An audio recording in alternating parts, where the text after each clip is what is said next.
2011లో July 20 నాడు ఒక వ్యక్తి ఢిల్లీలో పార్లమెంటు ముందు ఉరేసుకొని చనిపోయాడు. అతను ఎవరో కాదు, రంగారెడ్డి జిల్లా మొయినాబాద్ మండలానికి చెందిన పెద్ద మంగళారం గ్రామానికి చెందినటువంటి యాదిరెడ్డి. ఇతను ఒక సాధారణ కుటుంబంలో జన్మించాడు. ఇతను తన కుటుంబాన్ని నడిపించడం కోసం ఇతను డ్రైవర్ వృత్తిని ఎంచుకున్నాడు.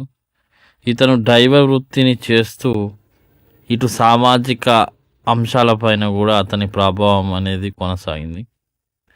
అనుకోకుండా 2011లో కేంద్ర ప్రభుత్వం అనేది స్పష్టమైన నిర్ణయం తెలంగాణ కోసం ఇవ్వకపోవడంతో అతను ఆలోచించాడు, తెలంగాణ అనేది కేంద్ర ప్రభుత్వానికి తెలియటం లేదు, తెలంగాణ అవసరం అనేది కేంద్ర ప్రభుత్వానికి కూడా తెలవాలి అనే ఉద్దేశంతో అతను ఆలోచిస్తూ ఏం చేయాలనో అర్థం కాక ఫస్ట్ కాచిగూడకి వెళ్ళి ఢిల్లీకి వెళ్ళే మార్గాన్ని తెలుసుకున్నాడు.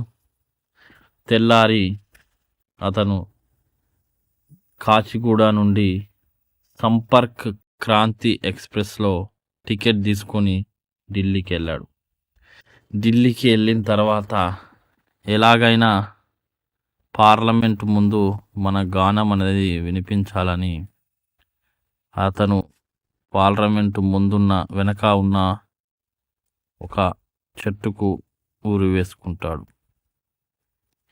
అతను ప్రయాణించినటువంటి ట్రైన్లోనే ఒక లెటర్ రాసుకుంటాడు.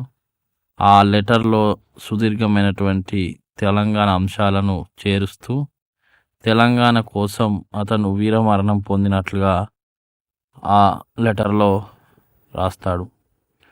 తెలంగాణ ఓన్లీ మన 2 రాష్ట్రాలకు చెందిన అంశం కాదు, కేంద్ర ప్రభుత్వానికి కూడా మన గానం అనేది తెలవాలి, మనకెందుకు కావాలనేది తెలంగాణ అనేది వాళ్ళకు స్పష్టంగా తెలియజేస్తానని ఆ లెటర్లో రాస్తూ చనిపోవడం జరిగింది. ఒక డ్రైవర్ వృత్తి చేస్తూ తెలంగాణ కోసం తన ప్రాణాలను కూడా అర్పించినటువంటి మహానుభావుడు యాదిరెడ్డి. జూలై 20, 2011లో అతను తన జీవితాన్ని తెలంగాణ కోసం అర్పించడం జరిగింది.